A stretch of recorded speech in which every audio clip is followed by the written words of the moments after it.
And we're back. Welcome to episode 9 of the Always Wolves podcast. And I'm joined by my co-host, Manny Singh. How you doing, Hello. Manny? I'm fine, thank you. How are you?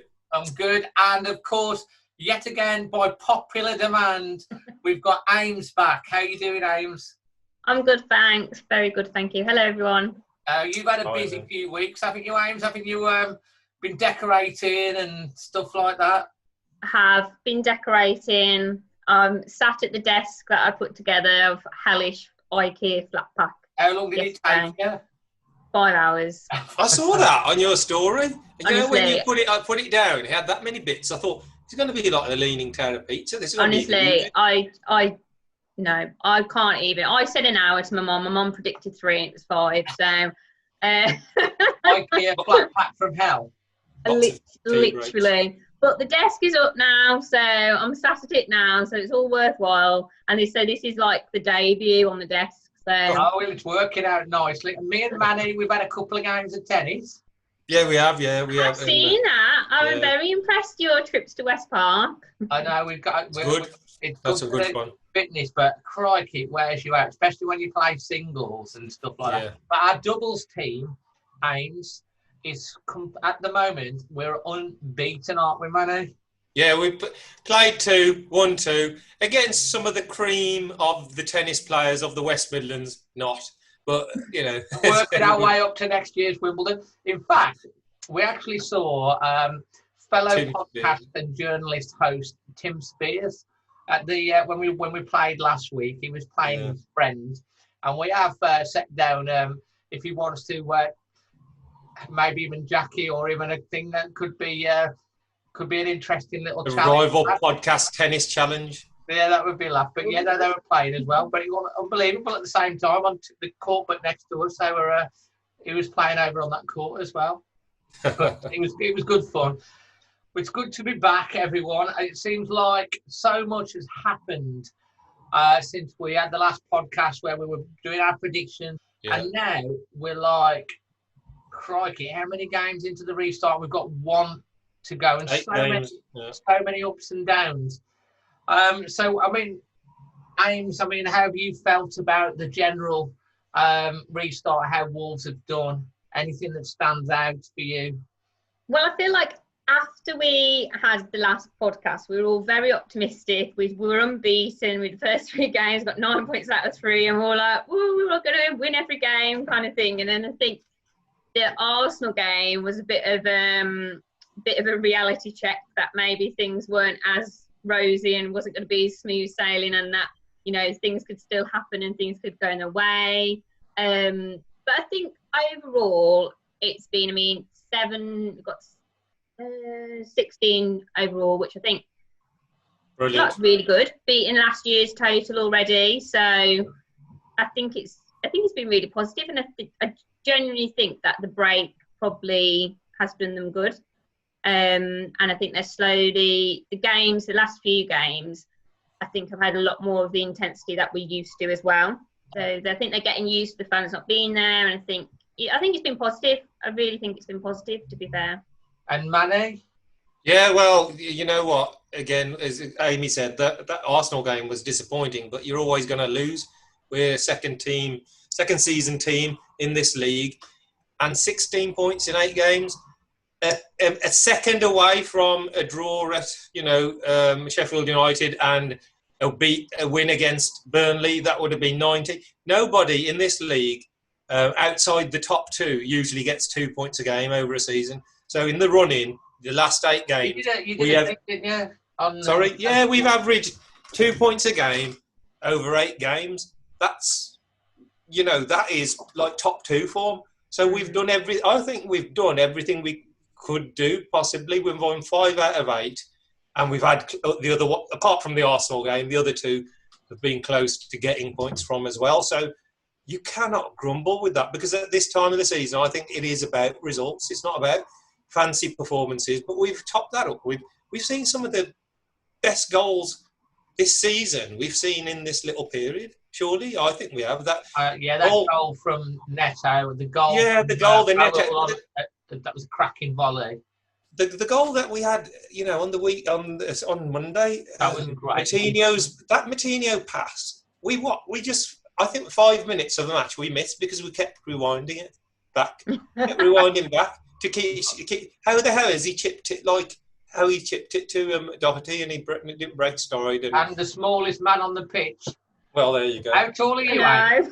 How tall are you, Amy? I'm 5'2", so he's got 3 inches on me. Yeah. So if you tie your hair up, you're taller. if I wear heels, then he'd be the same height as me. Yeah, there you go. I wonder what the odds would be on Daniel Pedence scoring his first Wolves goal with his head. With his head, no. I know, it's crazy, but like you said about the goal, so the goal which for me, it was the Jota's goal against Everton, and that pass from Neves. I was just like, Neves, he just controlled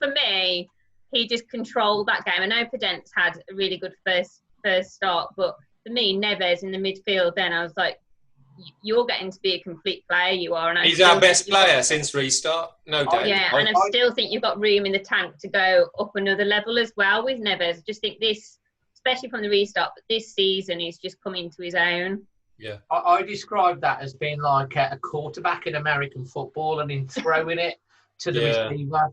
Perfect. But he kept it in as well, so he kept it in and then moved forward with it and then passed it, and I was just like, I'm done. And that was the goal, because Jota had missed one not long before that, and that was the goal. He was a bit similar to, was it the United or the Chelsea game? I can't remember. United, the cup game where he hit it first time. Yeah, very similar, and he didn't have time to think about it because he had a couple of other chances. I think sometimes he just, when he's instinctive, he thinks too much. Oh, what a goal that was! We've had some great times, to be honest. I mean, the only one downer, as you say, Manny, is the last-minute goals. We've got to talk about it because obviously we were doing a podcast. There was some criticism about Nuno with his, for the first time in a while, with his changes, being ultra-defensive, bringing the teams on us. Do you think it's fair to comment that? The criticism is always fair. Let's be honest.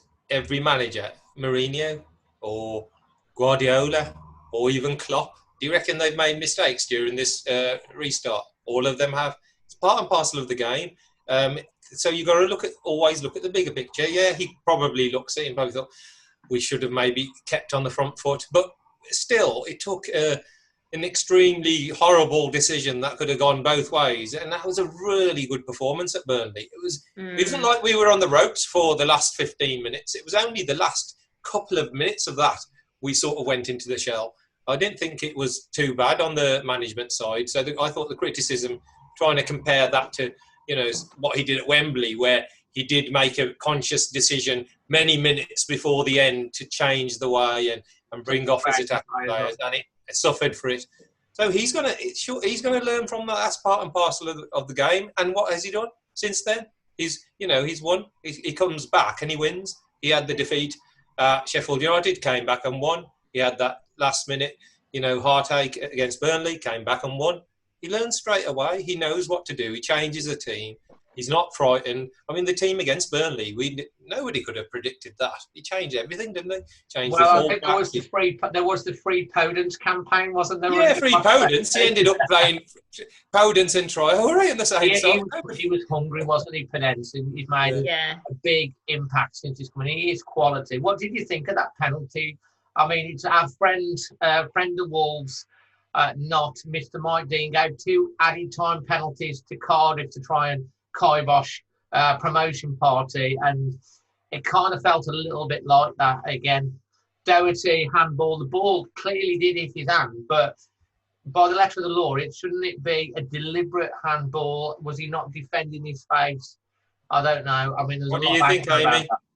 I think I can see why it was given, because I think there's been similar instances for other teams. I mean, the fact it was Mike Dean against Wolves never helps the situation. There's been so many times that, like I said with my dad, if Doherty hadn't have done that and then Wood put a ball to his face, it was completely stood up. Yeah. Then it would have hit his face, and then he would have been off for dangerous play.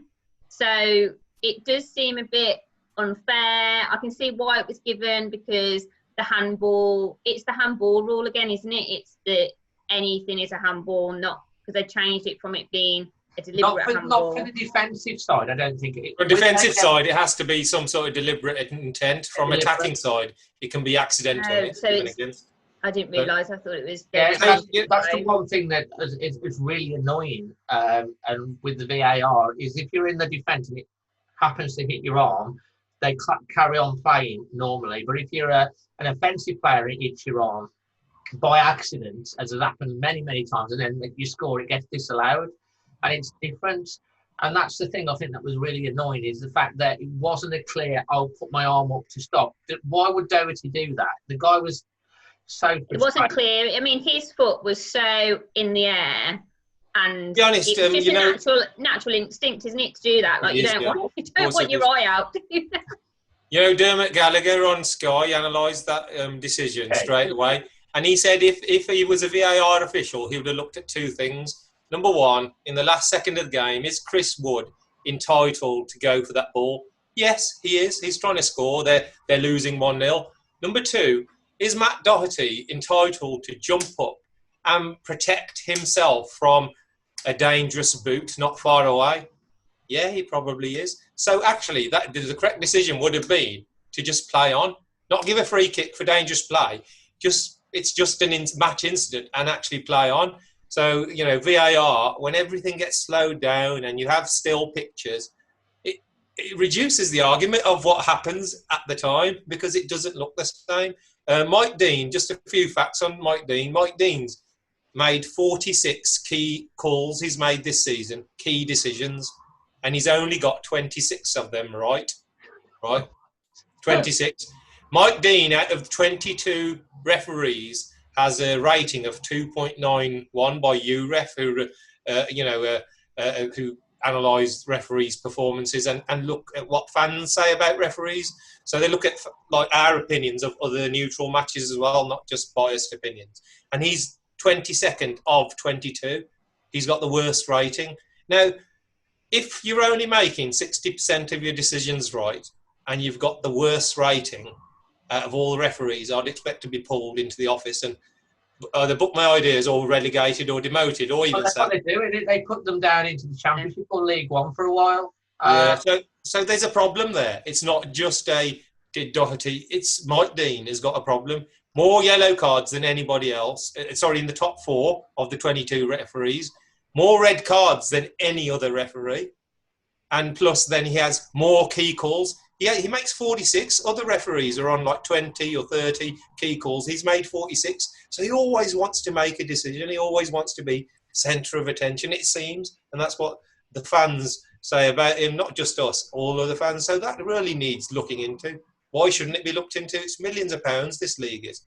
And that one goal, you know, we might not get in the Champions League and we may come again. But if we had, that's millions of pounds of money, of finance, of so much depending on these decisions, and he needs to be taken to task, I think, for his. I think as well. I think in general with referees this year, and they don't seem to want to take ownership anymore because of VAR, like just falling back on it so much. And I heard that FIFA are taking control of VAR next year, and they really want to encourage all referees to use the pitch side monitors, which I think is just a complete right move. And instead of, you know, not taking ownership and falling back on VAR and be like, well, VAR says this, and they've got the authority and are pushed to have the authority to actually make that decision for themselves, because that's what it should be. It should still be in the ref's control. And what we've seen so many times at Molineux this year, the Man City game at home and the Leicester game at home are the two key ones that stand out for me, is those decisions. The referees didn't know what was happening. They just, and I think, was it Mike Dean at Leicester game? I think with Connor Cody asking him, well, what was that? Yeah, that's the one. And he said, I don't know. Liverpool, and that just summed the whole thing up for me. It was just like, what's the point in having the ref on the pitch?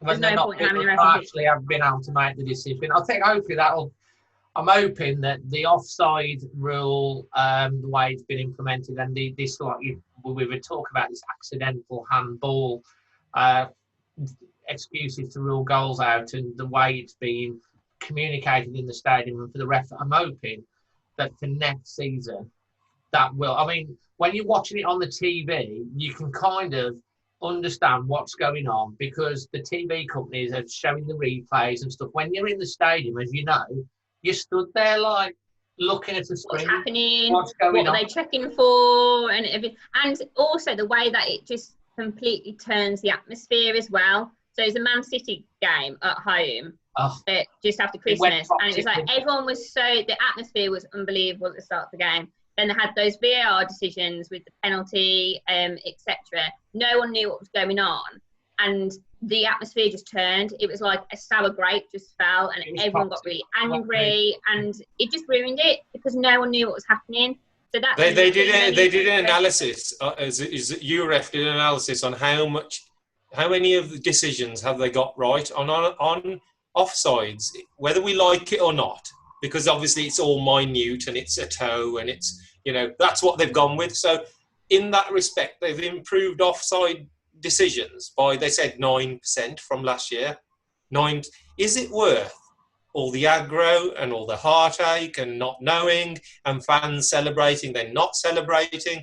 Imagine last second of the game, you're in the bottom 3 and you score a goal, the last second of the game, in the last game, you've stayed up, you've retained your Premier League status, and then VAR says, no, toenails offside, you are down. There'll be a riot. You won't be in the stands. You'll be on the pitch rioting. You will. It's horrific. So for what it's brought in, is it really been worth it for that? I reckon there'll be some twists on that at the weekend. You just know it, don't you, with VAR? Yeah, probably against Wolves as well, won't it? with our luck, it'll be us. When we'll score a last-minute winner over Chelsea, it'll be ruled out for a toenail or something. That's what'll happen, isn't it? That's changing. They're going to obviously have the offside rule, but they're going to have this leeway of, some sort of tolerance because the cameras can't pick it. I talked about this, didn't I, on the last podcast? Yeah. Remember you saying you were on about how it's just moving the line, but that makes sense because at least then the physical eye you can look at leeway. Because the thing is, if you can't tell with your physical eye, then you shouldn't have to pull out lines and protractors and whatever calculations. You shouldn't have to. The Jordan Ayew one against Manchester United, I'm not biased, you look at other teams, they didn't even show the ball being played in the frame. The frame that they showed the VAR official, the frame wasn't big enough to show where the ball was because they zoomed in, so they didn't actually know when he played the ball. They just guessed, and that makes a huge difference. So they're saying if it's tight, you have to go with the benefit of the doubt and say he's onside. And Pedro Neto would have scored 2 goals, and we would have had so many more goals, and nobody would have moaned because we would have said would be something like 5 to 7 points better off with being 5 points. Would be 5 points better off if. I mean, obviously, everyone else would have probably had different. Yeah, they would. Yeah. Wolves would have had 5 more points. Man United have had more decisions go for them on VAR than any other team. Wolves would be 5 points better off. I think United would be 5 points worse off. Manchester United have had. We've used 20 players this season in the Premier League. Manchester United have had 19, nearly the same number of players that we use. So many penalties they've had this season. 19. It's a record. It's a record in Premier League. Well, they had 2 against Wolves. Because there's got to be something in it. People get sceptical and talk about corruption in football, and there's a lot of money, believe it or not. And corruption does happen in football. Don't get away from it. Sepp Blatter in FIFA, or even the likes of George Graham and Terry Venables, and some of the dodgy dealings they were in the past. Obviously, allegedly. No, it's not allegedly. I'd say, it's been reported, everybody knows, and Sam Allardyce with his England thing, and it does happen. It does actually go on, because there's lots of money involved. Cricket has it. Cricket has corruption and match fixing. And just before we go on to what it's done to our Champions League, I just want to say a big thank you to the Pitch Football app, which are basically powering up the podcast today. It's an app you can download. You can vote for your man of the match and your pre-match predictions and predict your starting lineup as well. So thanks to the Pitch Football app for supporting our podcast today. Much appreciated. Champions League gone because of that, I mean, with those decisions that we talked about, we could have been still fighting for Champions League. It's gone in the league, but we're still sixth, and we've got Chelsea coming up. Do we believe that we can still get Champions League through the Europa League? And do you believe that we can do this and hold on to sixth? Because I think, am I right in assuming, guys, there's only Tottenham that can go past us now? Yeah, that's it. Yeah, only Spurs. And Spurs have Palace, which you can't see them losing against. Palace. Well, you say that though, but Palace, they're a London club, a bit of London rivalry. I don't know. I can feel that Palace might get a result. To be fair, though, if you saw, I don't know if you watched it with BT on Monday, and the rollicking that he was giving them in. Oh, that's brilliant. That's the best thing I've ever seen. They weren't in the changing room. They were in the Billy Wright, yeah. Just I was like, there. Oh my God, what is going down in Jack's restaurant right now? Was they looking into the camera through the window? Well, while Jake Humphrey was in the studio talking, they zoomed into the executive boxes in the Billy Wright stand, and he's there having a go at all his players who are all sitting around on the tables in the suite. Oh, that's classic. I was like, oh, maybe they might have to put in a bit of a performance on Sunday now after that, because I would not like to face that again in the changing room.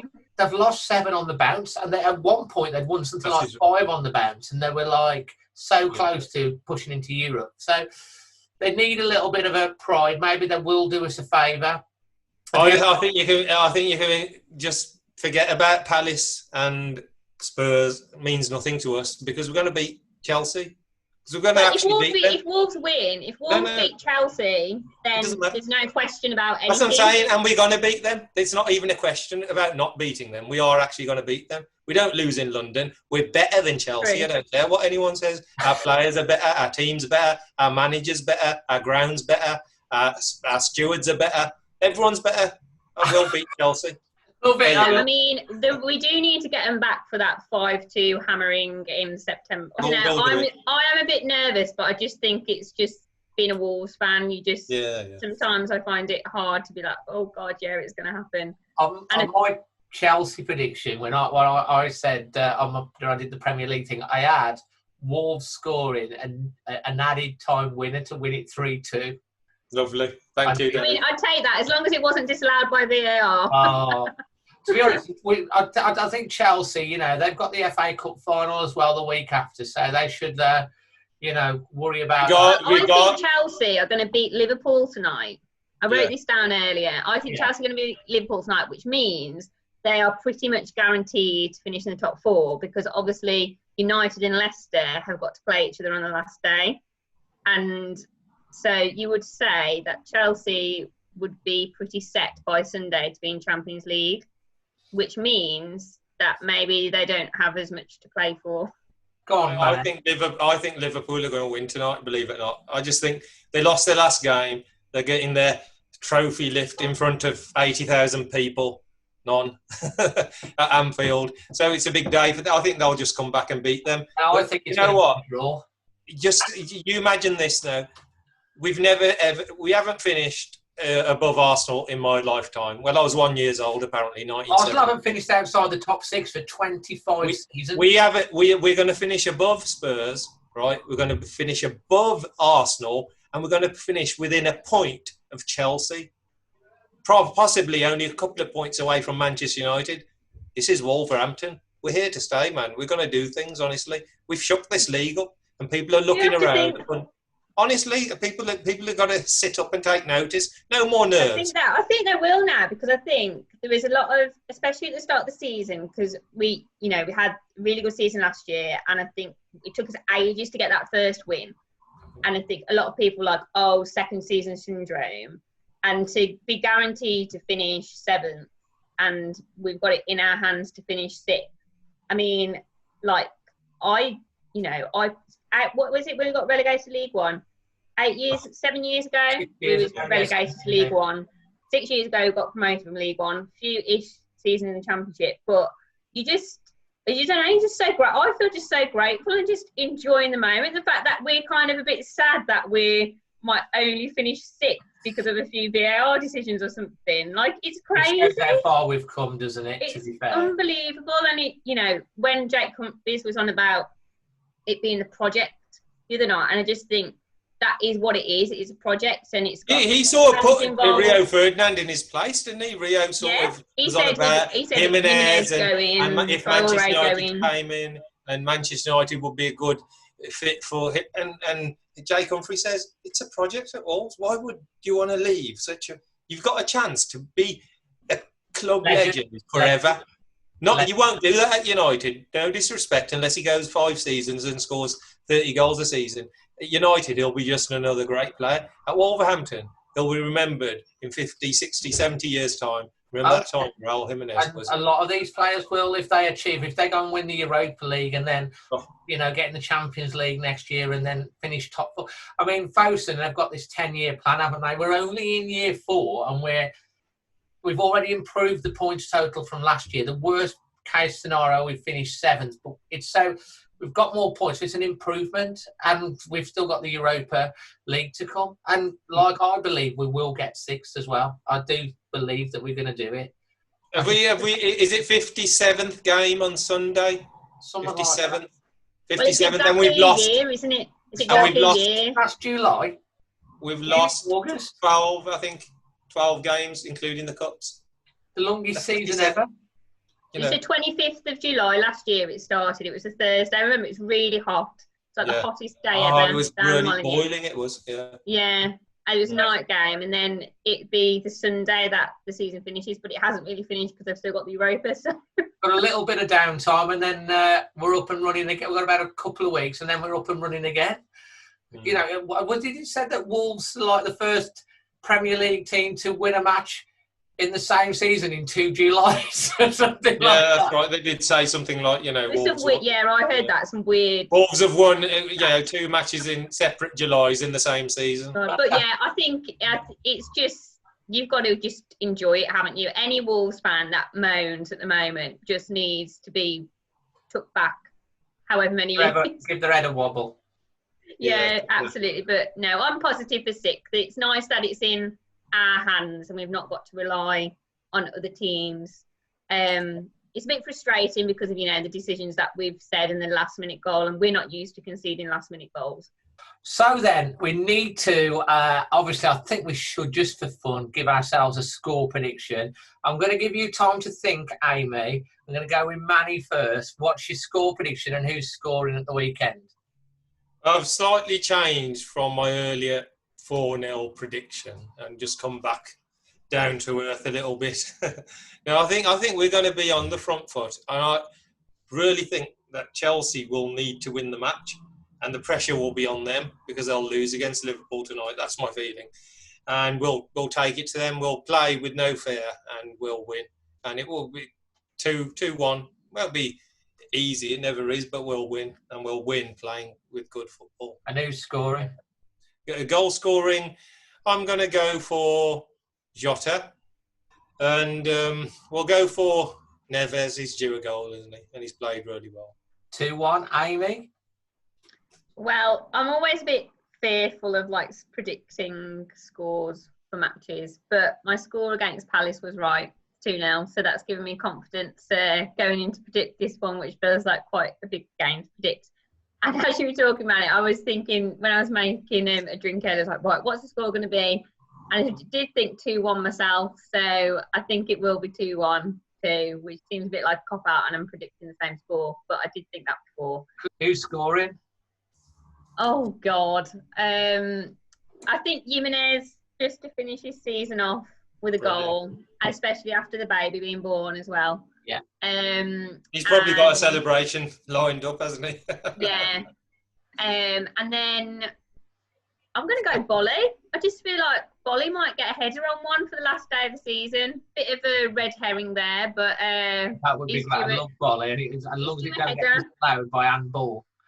Well, I'm gonna say I think it's going to be quite offensive, both teams, because. And I think Chelsea are going to want to be offensive, and I think it's going to be high scoring. I think it's going to be 3-2 to Wolves. I'm going to stick what I've said all along, from all the way along. Wolves are going to win it. And I hope it doesn't come down to this, but I reckon Wolves are going to, if it does, last-minute winner, 3-2. And I think Willy Boly is going to get a header as well. I do.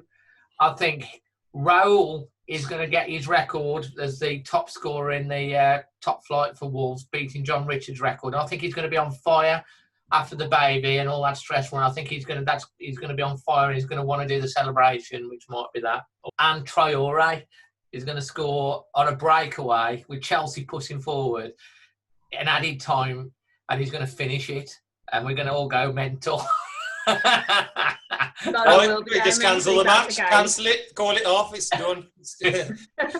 That'll do, Don't need to play it. We're all ultra positive, so let's hope we do and we get the 6th place. So, player of the season, I'm going to give Manny a little bit of a break this time and put the pressure on you first, Ames. Yes. Who's your player of the season this season? Well, I've got like a runner-up and then a winner because I thought about this the other day. Fair enough. The runner-up is Traore for the improvement from last season. As I've on the last podcast, I called him a donkey every game from last year. So just to see the improvement and just like his work ethic and just how much he seems to have been there. And I think a lot of credit obviously goes to Nuno and the coaching team as well, because, you know, everyone comments about it. Everyone says, you know, he's turned into what was this? I think it was against Man City game, and on Match of the Day they said he was last season he was like learning to drive, and now he's like in the Ferrari, however you say it. And then my player of the year is Jimenez, because he was my player of the year last year as well, but I just think this season you didn't think he could get any better, and he just seems to get better. And I know we said last time, you think he's done it all, and then he does another little trick and does like a header, scores goals from headers, and then scores that strike against Burnley. And you just think, how can he still be surprising us like 2 years down the line? That's a good call, that is. So, Manny, who are you going with? You know what? The mind has switched a million times trying to think of who, you know, Neves has come into his own in the business end of the season and he's improved and he's totally invaluable to the team. But we always seem to go for offensive, you know, exciting player. And Raul, if he breaks that record, what an achievement. And how can you look past him? And Traore, you know, I think those are my three.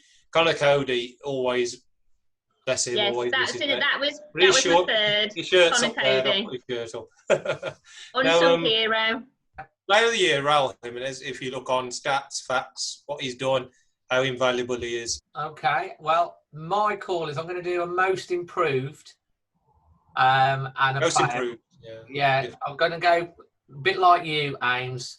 I think it's got to be Adama Traore for most improved from last season. As you say, I think you look across the board. Moutinho, absolute, can't believe he's playing for us. Neves, you know, he's had his ups and downs. Cody's 74, 75 consecutive matches played or something like that. Incredible. And Matt Doherty, I mean, he's just immense what he does. But again, you can't really look past the fact that Raul's assists and his goals scored and what he brings without the team and how we would cope without him. He's the one key player, I think, that we haven't got an absolute direct replacement for at the moment, and I hope he does stay.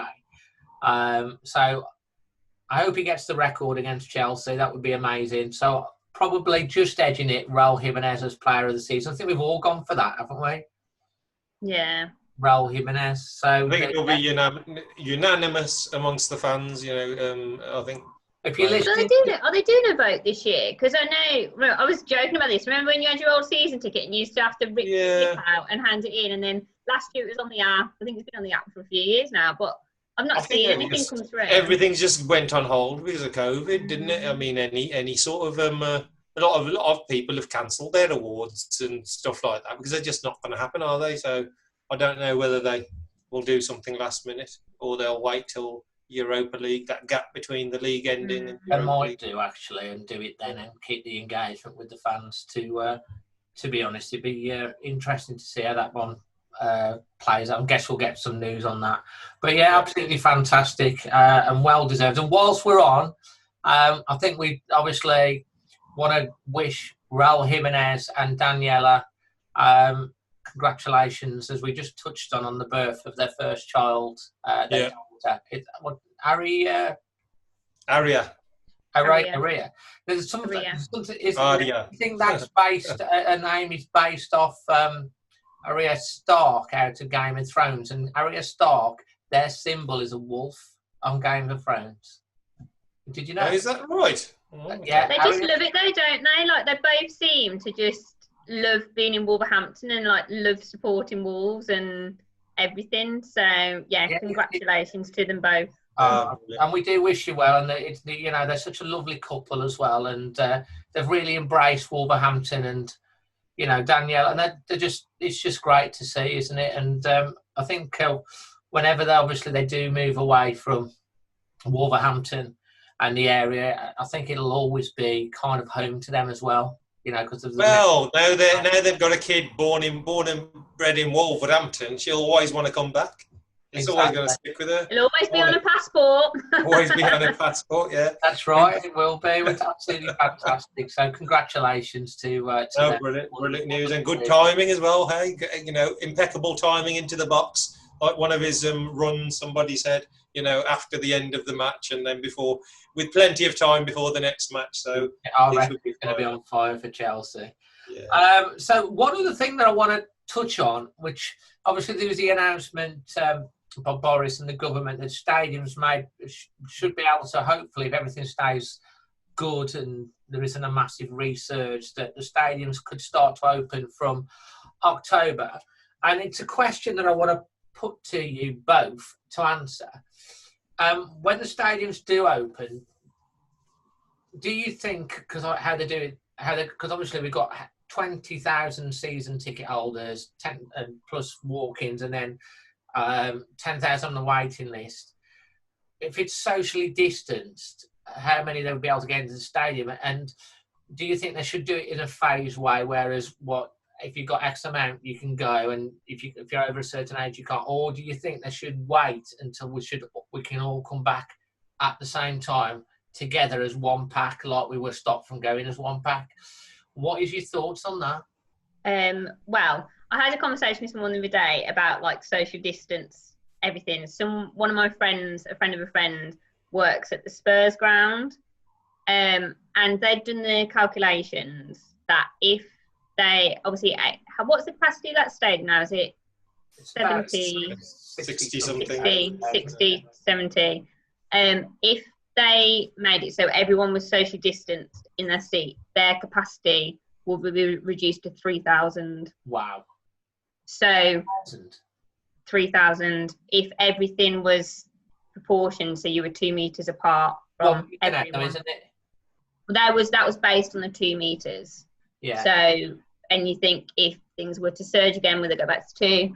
But I just think, how can the season tickets, and how can they say you can go to this game, but then we could have Albion at home and you weren't allowed to go to the Albion at home? How do they make that decision? So I think it needs to be everyone goes back. I think you wouldn't want a half-empty stadium.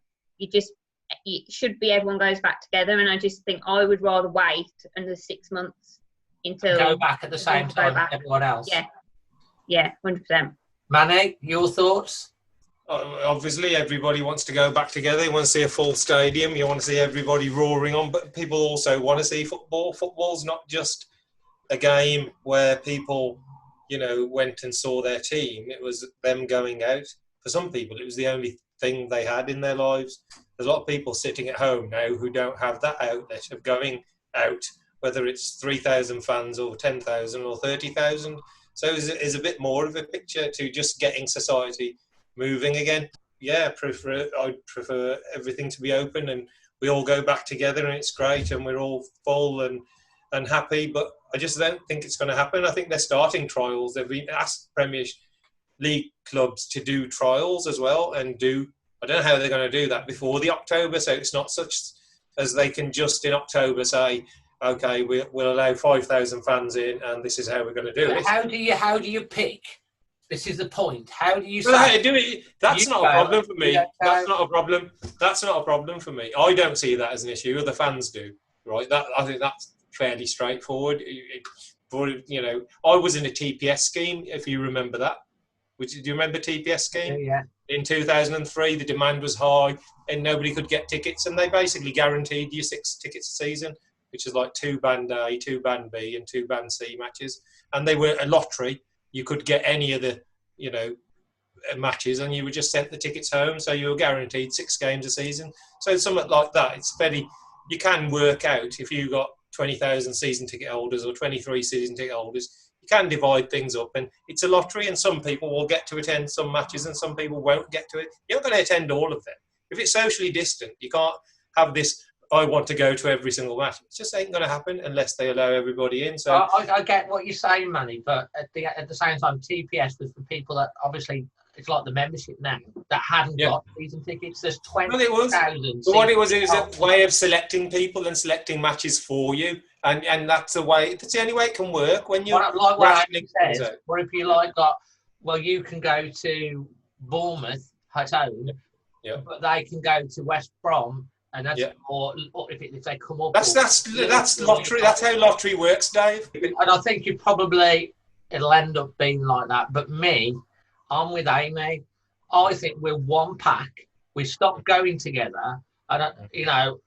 And if we all have to wait to come back together, that would be quite an emotional match to come back as one pack all together. And I would hope that obviously finances and stuff will dictate. But my preferred option, obviously, if I get a chance to go to the games and we have to do it like that, then okay, we'll have to do it that way. But I'd like us all to come together go back together when we can. Hopefully, you know, things are coming along. You may not have that situation for the whole of next season, so you might have to write out the whole season. Possibly. Where you don't attend a single match. In my head, I was very shocked about the October announcement, to be fair.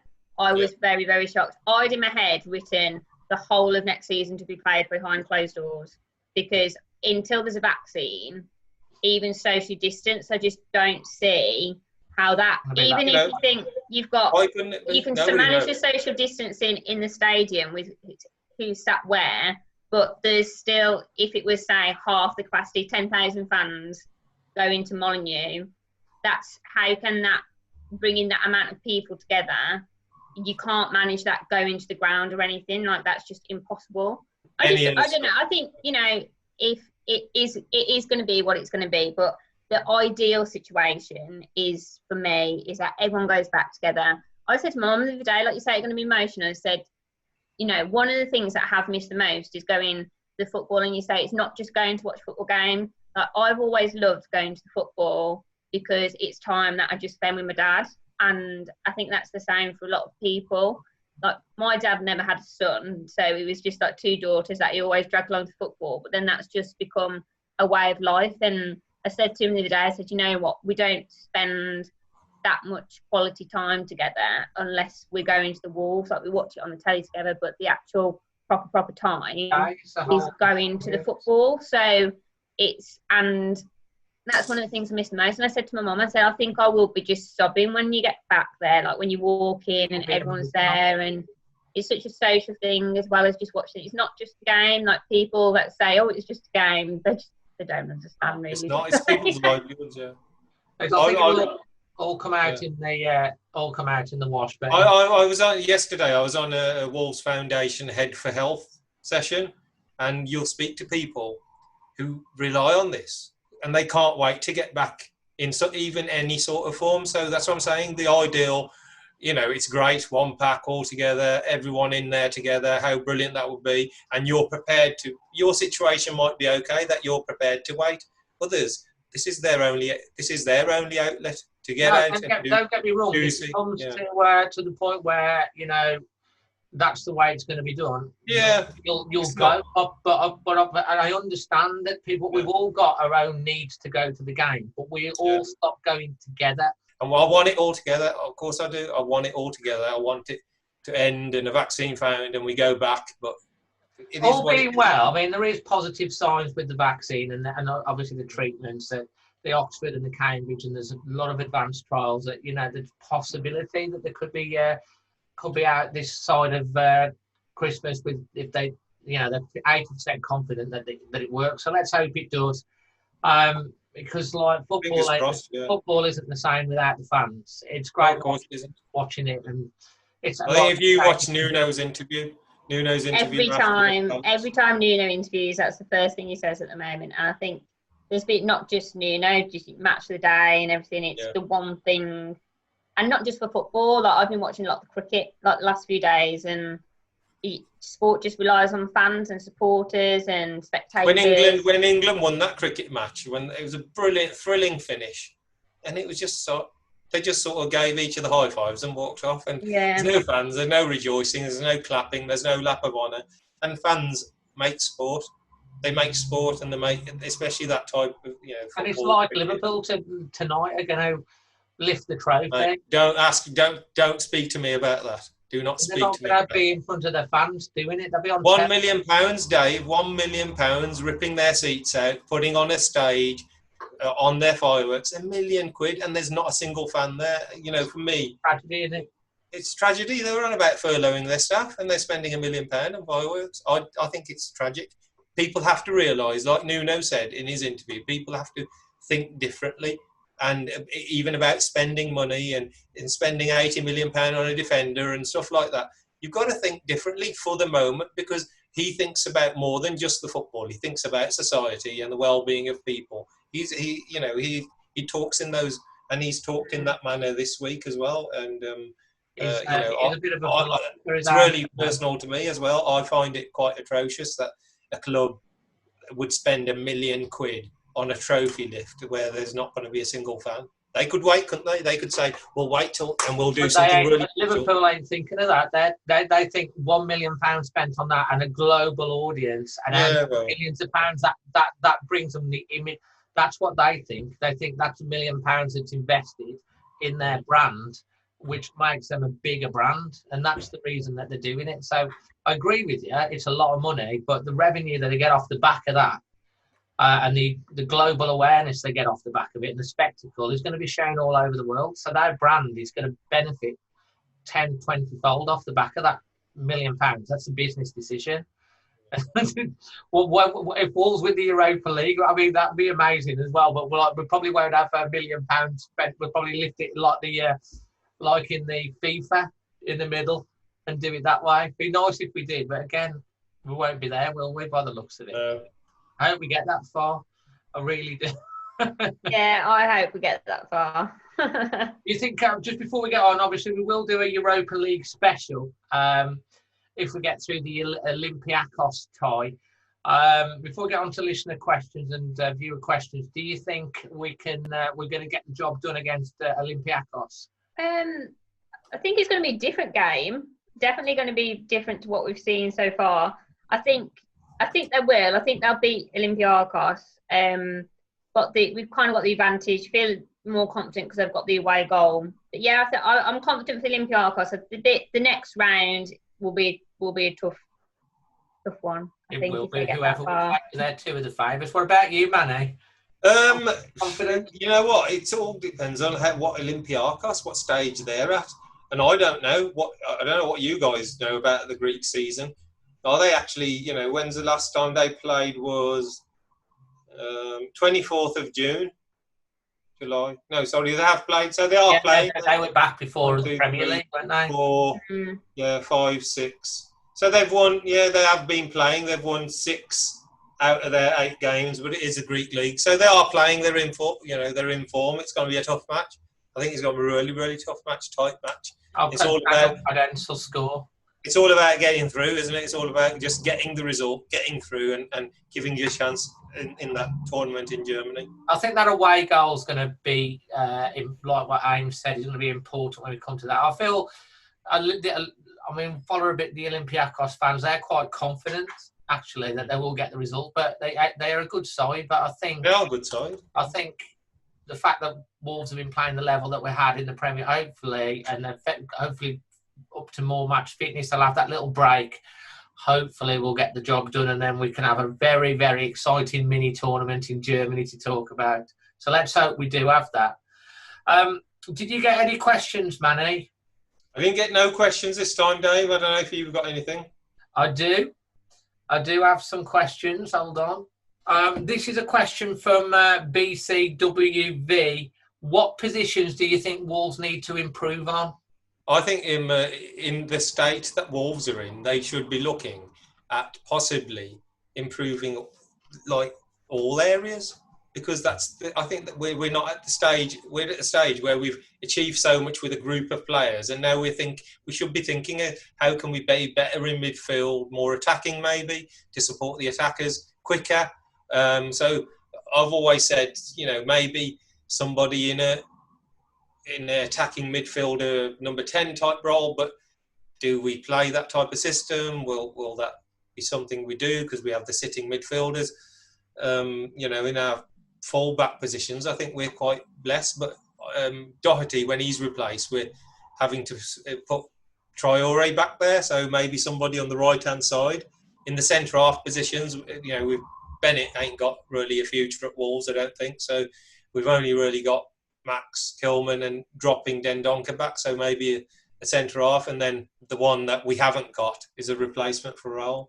And Yeah, I think definitely defence, because you do worry a bit if the injuries are unfortunate to come in. That's the area that does concern me a little bit, because that back three, I know the kind of interchange with Dendoncker from time to time, that it's so unchanged, isn't it? And, when Bolly was injured, we did, it was fine because Dendoncker dropped back and it was covered well. But when he came back, it was like having a new man, and the clean sheets speak for themselves. So I think that defence is definitely something he's looking at. And obviously, Raul, the striker, because it's him, isn't it? But I think, there's options. He seems to interchange the forward, the attacking a bit more. There's a bit more rotation, especially. You were mentioning that. We've got very good forwards, forward options. I think there's definitely going to be a defender coming into that Saiss Dendoncker position. It's good that obviously Bolly's signed that extended contract. We do need that backup for Raul, and I hope he stays. If we get Champions League football, I think he definitely will stay. And then, obviously, I think another central midfielder. Morgan Gibbs-White, it doesn't look like he's got much of a future in the team. He's not even getting on the bench, which is a shame. He has got talent. I could see him being loaned out to a championship club next year, potentially. Yeah, I think he'll go on loan, and he needs a bit of discipline in him, I think, as well. So, and probably a bit of strengthening on the wing-back position as well. And there's an interesting question that's come up here, and this is from Matt. And it probably comes in a little bit to the team strengthening. What do you think of the 5 substitute rule? Because I think they've said they're going to keep it on for next season, and this drinks break. What are your thoughts? The drinks break needs to go completely.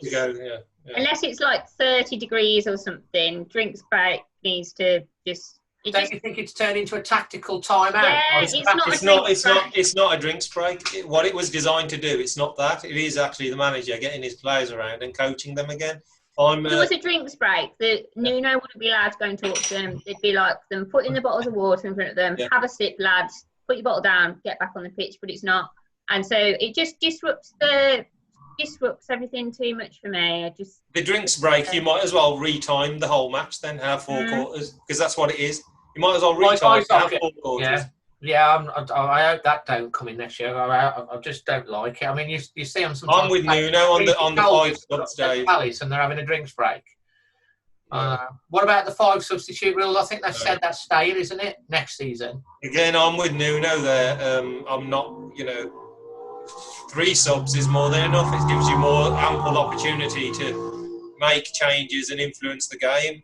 And 5 subs, it will just be... And the 3 zones don't really work because managers still hold them back and then make tactical substitutions to slow the game down. So if you've used your 3, and you've got in a position, you know you're going to use those other two just to slow the game down even more, not because you want to. So, again, big squads like Man City, they've got 2 first 11s because they've spent. There was no FFP. Bigger squads, doesn't it? It does. Yeah, well, I think just it to me as well. You basically, with 5 substitutions, take the goalie out of it because you won't change your goalie.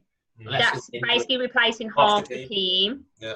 Like, it's crazy. Like, it's like a pre-season friendly. Like. Yeah, it's too much disruption, and I just don't think for the players itself. I don't think Wolves have used any more than 3. You know, the match against Arsenal. The match against Arsenal, I thought we started the second half fairly well.